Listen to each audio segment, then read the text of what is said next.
get back to the news, guys.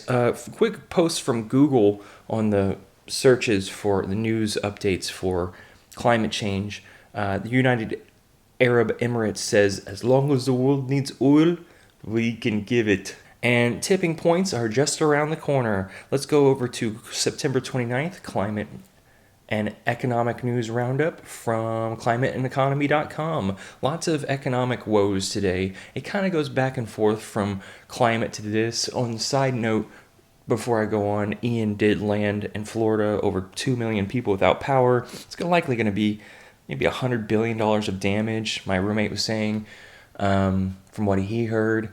Either way, it landed as a Category 3/4. They thought it was going to be a 5. Either way, there's more water vapor and more energy in the atmosphere. Let's get into climate and economic news. Is global recession coming? More experts are raising the alarm after beginning of the early murmur this year. Nobel Prize-winning economist Paul Krugman have sounded the alarm about this. Commodity prices slumped and deteriorating as outlook surging on U.S. dollar. Nickel sales and commodities dealing banks hit by soaring borrowing costs. And here's a fun one, guys. Apple is seeing softer iPhone demand. iPhone 14. Demand from China to the U.S. West Coast is significantly reduced. Bank of England has been forced to emergency action to halt a run on Britain's pension funds. British companies face highest borrowing costs on record. A lot of this is Europe. Europe is in just a spiral downwards. I agree with you, Richard.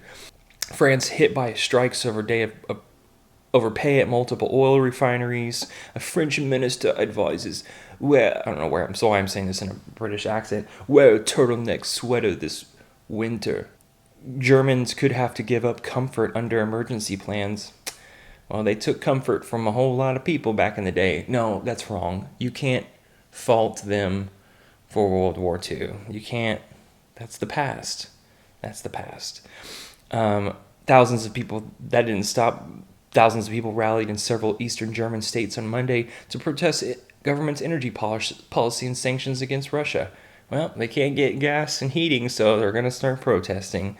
Slovakia energy crisis could kill their economy. Nord Stream hit adds to Europe's economic woes in 2009 echo. There's a Russian, that shut down of gas flows, and I think there was 2 other gas pipelines that got hit too. You guys can comment below. This is it. Sweden has found a new leak in a major undersea pipeline carrying Russian natural gas to EU, making it the 4th discovered this week. So they're deliberately trying to starve Europe, Russia, Putin. See, if I had a deep voice and I talked about the Russian crisis right now, I would be like that one YouTuber and I would get thousands of views. But I'm not. I'm just a civilian living in the States who's studied climate change and climate systems for years and just felt like reporting on the most important fucking thing that ever happened. But iPhone 14, your braces for mobile network blackouts, that's going to be a fun time. China's September factory activity set for 3rd straight monthly contraction. No more cheap shit from China. Not really. Stuff's still pumping out all over the place, guys. China's yuan sinks record low against the dollar. Protests in Shenzhen.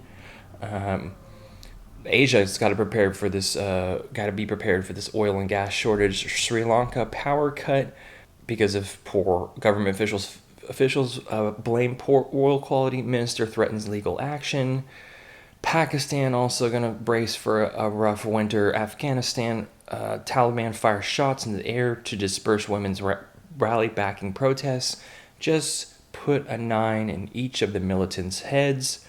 Iran protests show depth of social and economic pain.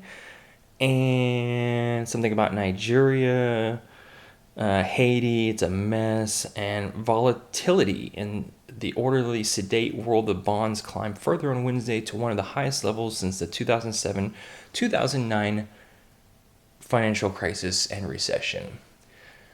Have a good day. I'll talk to you later, Doomers. See ya.